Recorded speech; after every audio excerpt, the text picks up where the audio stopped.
Mercy is HIV positive.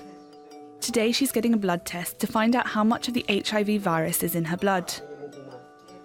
Regular blood tests can let people know whether their drugs are working, but accessing them in the past has been difficult, as few labs exist and transport can be unreliable. But here in Malawi, Médecins Sans Frontières is changing this. Instead of drawing blood, a simple finger prick allows a health worker to create dried blood spots. These special cards are stacked and wait collection by a motorbike courier.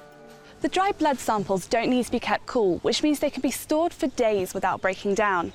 This means that a motorbike courier only needs to come once a week to the clinic to pick up all the patient's samples. Distances that would have taken hours to walk are covered in barely any time by the motorbike courier. He delivers the cards to the nearest hospital, one of the few in Malawi that has a viral load testing lab. A viral load test measures an individual copy of the HIV DNA or RNA.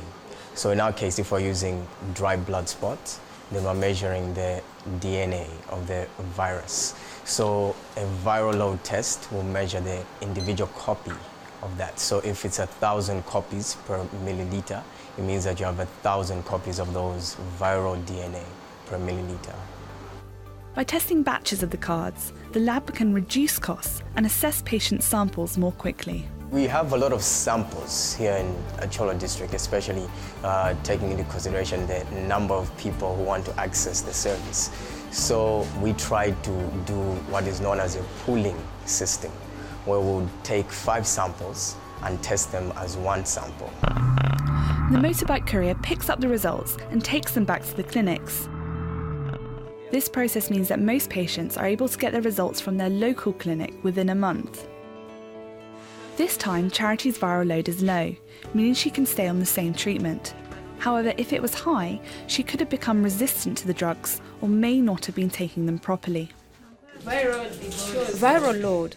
It lets us know if the treatment is working. If people are on treatment but it is not working, it is a risk to their health, and we are also wasting resources. Keeping someone's viral load low not only ensures good health, but also reduces transmission of HIV in the community. This new system means that more people can access these vital tests so they know their drugs are working. Lizzie Crouch, BBC World News, Malawi.